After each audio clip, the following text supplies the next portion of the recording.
right, Arsenal just won. Was it Arsenal just won 3-0? And Lamar's supposed to be here. I have no idea where he is. He's done a runner, man. Obviously. Possibly done a runner. Like we could say it's internet issues, but I don't think it is. I'm thinking he's definitely done a runner. Like Perry, what you saying, man? Because before the game, we were stressing about the lineup. Oh, is he here? Lamar? Look at you guys waiting for me. We're here he is. We thought you'd done a runner, Lamar. I wasn't trying. I genuinely was trying to connect. I've been having internet problems all week. Lamar, we're live. What's going on? We thought you'd done a runner. We should come to you first, really. How you feeling, man? How do you think the game went? Talk to us from a Chelsea perspective, because we're excited right now. Not surprised. Not surprised. I mean, I've been saying it to you since the last call, since I seen you last night in a very drunk state. I think you were in a drunk state as well. Yeah, I was drunk. You're gonna play well, so calm down. And you were like, no, he's gonna do something stupid. He's not gonna play Xhaka, is he? That's exactly what happens. But it doesn't matter. That your lineup, your squad didn't matter. It's our squad that mattered because, in summary, Fabregas played, and the manager had doubts about him from the start, about him playing, about his defensive capability and what Oscar would do defensively. And that's what happened. Mustafi and Koscielny shut Costa up. Did we even have a shot on target? I don't know. One. I think you had one. It doesn't really. It's just you just can't do that. But you know, the second goal is the only goal that I go, okay, you can. Amazing. Critics will always goal. Like you say, oh, Hazard should have got back on and that, but there's nothing. That was so that's just great ball movement. That goal. The first goal, Cahill, Deadwood. The third goal, Cahill again. But then where's Matic and Kante? It's just that's what you get. We were already a goal down at the beginning of the game playing Fabregas. So can we come to the mutual agreement that Fabregas is done? Stick a fork in him. He's done. It's over. He's not done. He's just, if you want to play a defensive mindset and keep a clean sheet, that's the player you don't play, because his job is to create chances and create assists and score goals. And in the first half, we did none of that. So you can kind of see his role as a failure. Wait, so who plays instead of Fabregas then? Well, Oscar. Oscar was. Yeah, but Arsenal had so much of the ball in that first half that I can't see what Oscar's going to do anything different. No. This is the thing, Arsenal played Arsenal at home. You played the way that Wenger's been saying, it's coming, keep calm, we're just getting ready, we're going to gel, and that's what happened. I don't think there's much Chelsea could have done. To be fair, you sound like you had a more optimistic output for Arsenal than I did. I thought when I saw this team sheet, asked Travis, I was cussing, man. We were both stressed because I was angry. Because, like I said, I bumped into Lamar last night and I said I don't really want Coquelin or Santi Cazorla to play, and they were just so good in that first half, man. Like until Coquelin went down injured. I didn't mind Santi playing. For me, I'd rather have seen Xhaka, the biggest central defensive midfielder who can find passes out of anywhere. I'd rather have seen him start. So when I saw the lineup and I saw Alexis up front against big, strong, tall Chelsea, I was just like, oh, are you serious? Like, especially in that first 10 minutes where we were getting a lot of space down the wings, and then we were looking up and just seeing their defenders and then coming back out again. It was quite frustrating.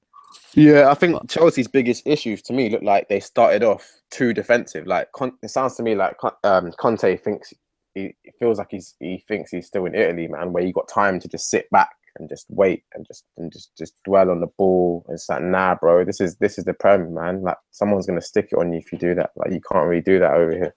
It feels to me like he's a bit jet lagged, man. Like I've never seen anyone give Arsenal that much respect. Like. In a long time. That's where he tactically... Yeah, there was no pressure. And it's funny because I thought Chelsea would have learnt that from the Liverpool game. Like the lack of pressure, like off the ball. They weren't closing down or anything. They were just happy to let us knock the ball here and there. And we got into it pretty quickly. Yeah. In comparison to Costa having the ball and Mustafi being absolutely all over him like a rash. dealt with him very well. And I was a bit worried about how Costa would be in that game, because that's the threat to me. And especially at the start when I saw Koscielny, he beat him for pace and then he kind of got muscled off, and I was like, oh no, like. But I've got to say though, Mustafi, since he's came, he's just fitted in like a glove, man. He just came straight into the first team. There's not been any ease him in, give him 20 minutes here. It's just first team, bang, done. Like just gelled with Koscielny. It feels like he's been there for like 5 years. It's crazy. Lamar. That's what you get. Lamar, what happened for that third goal? We spoke about the first 2 goals. What happened to that third goal? Because Ozil span Kante and left him running. It looked like he was carrying all the world's struggles on his shoulders. What happened? Like, what was going on? Like, for some strange reason, I think both Matic and Kante of being a box-to-box midfielders when they're not, and they're defensive-minded midfielders. So you would think that in a situation where there is a corner, that fair play Matic would go in, but you'd think Kante would hold it and hold back, and there'd be 3 at the back rather than 2. So when that ball happened and Cahill and Luiz looked short, my actual stream went for the game. Oh man. And all I seen was the ball go up and Ozil left go up, and I just went, oh, it's 3-0. I didn't need to see it. But I watched the replay. Was Kante was Kante sprinting then? I don't understand. Was he? No, did he give up? Well, I think he was all over the place in a sense that our players, I think Hazard calls him the rat, because although defensively, like, he's solid in the midfield, he picks up really unorthodox positions for defensive midfielder. You wouldn't see Busquets on the right wing like that, or you wouldn't see him on the left wing like that, or So he did one of those situations, got caught. But then the biggest issue by far was David Luiz and Cahill, and you're like, oh God, what's going on they there? barely have a partnership together. David Luiz is, you've seen his ball playing ability today, and I think defensively he's sound, but that communication didn't happen. And then I don't know how and why, even on Sunday football, which I play on Saturdays and Sunday football, you think that if Walcott or whoever hit the ball from there all the way to Ozil, why would you be looking at the ball thinking that he's going to cut inside? Because if he goes past David Luiz, that's David Luiz's fault. You should be more occupied about the person who's behind you, which is Ozil. And that's exactly what happened. Ball went over the top of him, volley, whap. I got a question, man.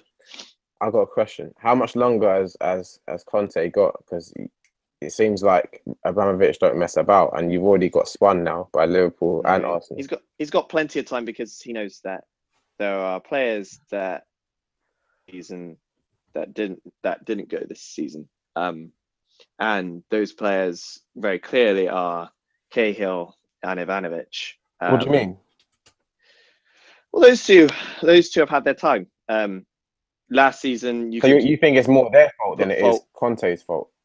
No, I would say this is a player situation. I wouldn't say it's a managerial situation. So you think it's still jet lag from the whole Mourinho thing? Yeah. I mean, so far was the game that I went, because I've gone to all the home games so far. The best game that we played was against Burnley, and that was because Burnley played 4-4-2 and just didn't understand playing in between the lines, so they were just really confused, and we just dominated that. But every other victory that we've had, and we've always offensively looked potent and defensively have not looked solid. And although Cahill, Kante and Matic played well, you can always look at that back four and go, there's a problem. With his contrast, if it didn't happen, then we would be in a much worse position. So I think there would be sympathy for Conte to be like, okay, well, that did not go well, but you've got the whole season to sort it out. But no, I just think that as Arsenal fans, a lot more respect needs to be given to Arsene Wenger. That's my 2 pennies. Yeah, man. Look, man, he can have this win in it, but he needs to go. He needs to go, man. End of the season. Don't get me wrong. Perry. I get your point. He needs to go, but I still feel that one of your most memorable managers of all time. He's a legend. He is a legend. But legends, everyone has their day, man.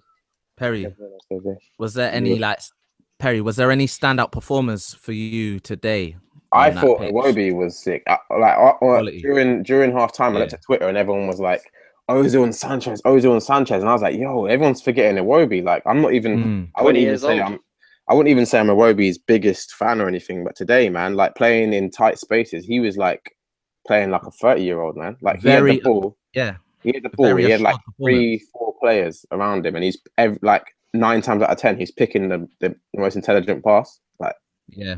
I'm looking at him with the ball with 3-4 players around him, expecting him to react like Ox and Walcott and just play the most telegraphed pass ever and get intercepted. And I'm seeing him play the Ozil option, and I'm just like, yes, like, thank you, like, yes, that was a great ball. So I think Iwobi for me was my standout player. I think Xhaka came. Coquelin looked sick up until when he got injured. He looked really good, which was good because. And another thing, when he got injured, this time last season, when he got injured, just around October, November time, when he got injured, I remember being like, "Oh my day, Coquelin's injured. Like that's it, season's done." It was like October. It's like towards the end of October. I was like, "All right, season's done. It's over. It's a wrap. Like it's it. Who else have we got to come in? Flamini. Now we got Xhaka. So it's like, well, okay, Xhaka might have been my first option. And El Neni, do you know what I mean? And like, so El we Neni, actually have options. Like I said the exact same thing when he went down. That would have been like we would have been going mad. But it was like, okay, well, at least we now have someone who's going to come on and put in a performance. You know what I mean? Like and quality as well, not just replacement. Like quality replacement, quality, not just personnel. like you said, arguably someone who should have started. So you know who I think I agree that Iwobi, 20 years old, played fantastic. But do you know who I would have given the man of the match to? I would have given it to Mustafi. Yeah, he played good, man. Him and Koscielny both played really well. They're similar sort of players in the sense that they like maybe Koscielny's a little bit nippier, a little bit quicker, but they're both like very kind of active, very athletic. They're not really they're not huge, but they both have a little bit of size to them. They're similar height. Like they both are very agile, like agile centre backs. They're not really your Vidic's, like they're not really like your Walls or your Companies. They're more like the agile style centre back. I was gonna say Lamar. So no Champions League this week, obviously, but you move on. You've got Hull, Leicester, Man United next, 3 next games. Like, what are your thoughts heading into them games? Like, Chelsea, where do we go? I think the panic attack that Arsenal fans were having about a centre back has been resolved. Now you're not talking about it because 8 weeks ago we were all there deadline day or day before deadline day. Everyone was like, "Who's this guy named Mustafi?" or "We need a centre back. It's ridiculous. When's Koscielny coming back?" Like you guys are going mad nuts, and now you're not even talking about it. Now it's just like, "Oh, well, he's having a good game." And I'm like, no. I still remember all of this. Like Mustafi has stepped out. So but he wasn't there from the start. No, I know. We were complaining when we had no defenders. We had Rob Holding. I know. We started the season with a depleted squad. That shouldn't ever happen, really. Ever. But I think them Arsenal fans paid £90 for a ticket. Yet we're playing defenders who got relegated from the Championship last season. Like there was a lot of cause to talk about it. Now it's been resolved. Like we're not going to complain now. Real Madrid and Barcelona are not paying that much. Exactly. Got what I mean? But for me, where do you to answer your question? To answer your question, I think Hull next game. I mean, it'd be. I fancy Hull to stay up. It's one of those betting kind of things that I just see it happening. Like we've had this conversation. I think they're gone, but I see Stoke City now is a bit of a worry now. But I see us beating Hull. I see us beating Leicester because I think we've worked them out now. But then again, it depends on how they are because they can counter as potently as Arsenal did today. So if we have not learnt our lessons in this game, then there you go. We'll definitely feel that pain again. And then Manchester United, I think we're actually way off Manchester United. I think finally, I think again people being up Rooney and just being like, oh, he's terrible. He's like, he's not terrible. He's just not playing well, so you shouldn't play him right now, and you should get somebody in there. I just think Rooney doesn't fit in anywhere. No, and I have no idea. He's a great player, but he has never been asked, and this is what people seem to forget. He has never been asked in his entire career since he was probably like 12, I don't know, when he early started, to play where he's playing right now. So he has the capability to play where he's playing right now, but it's all new to him. So every time he's in the field and he's dropping deep and stuff, he's never did that. Like, he would always drop deep as a number 10 or a number 9, but he would then still be a number 9 or a number 10.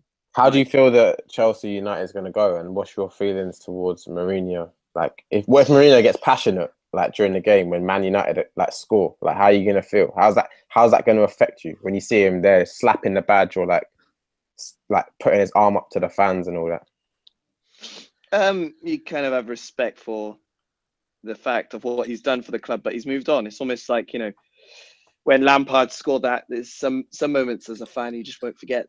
When Lampard scored the goal against Man City, and then you were just looking at Lampard and you were like, I think if you'd seen every fan that when that goal went in, it was just like shock. It was like, no one's shouting, no one's getting angry. Everyone just like, well, that's what you get. It's Lampard, isn't it? That's what you get. Highest scoring midfielder of all time in the Premier League. That's what you get. 1-1. Perry. So, most against Mourinho, most of my penalties are in it. Just got to say that. Sorry. Against Mourinho, that's what we're going to get. We're going to get one of the greatest managers in the short career that he's had already. So, I mean, it wouldn't rile me up. He won't be coming back, so I'm not too bothered about that. I just think that we're way off the Manchesters right now. Way off. Way, way, way off. Offensively, we're there, but defensively, way off. Okay. So, finally, moving on to Arsenal, Perry. Yeah. So we're back in Champions League. We're back in Champions League action. We've got Basel. Got Burnley away next week. Go on to Swansea away. Ludogorets away. Like no. We got Burnley away. Swansea at home. Ludogorets at home. We've got like 4 very winnable games coming up. Like, time to get a win, like a run together. How you feeling? Like, after that wins, especially. I mean, feels better, doesn't it? It feels better. The squad is obviously stronger than it was last season and the season before that. So that feels better in that sense. But Arsenal's Achilles heel has usually been beating smaller teams. I say this every year. It's not really like, when it's time to step up, Arsenal can step up and perform.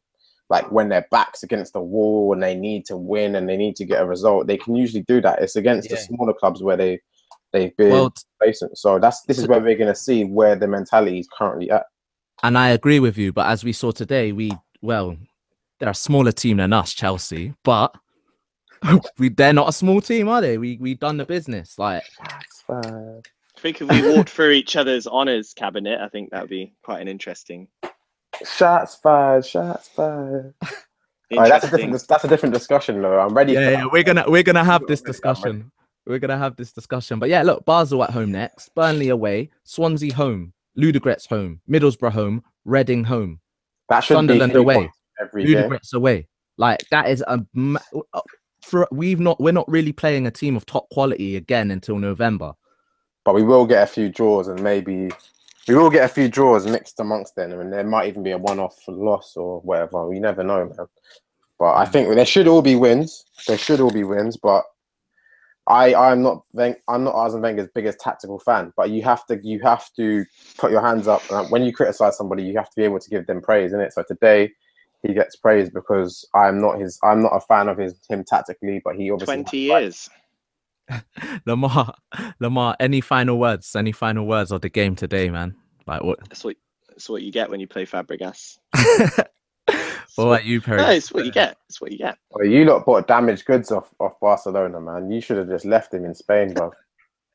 It's not that. It's that if you're gonna play like that, he gave you lot half a season. That's what you get. He gave you lot half a season of greatness, and now his career's done now. Boy, Perry, you were stressed when they first got Fabregas. Oh my god.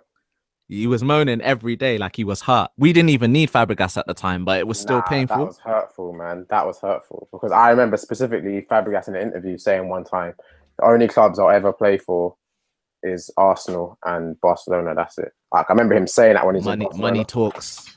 Money talks. Money talks a lot. I was gonna say, let's wrap this up, man. Well, it's been a good day for us. It's been a very good day for us. Not so much for Lamar, but yeah, that's all. Yeah, man. If you've enjoyed that, make sure you subscribe. Make sure you subscribe. Definitely follow us on Twitter because the Twitter is popping, just like our videos. And yeah, like that Facebook page. We are out. Boy.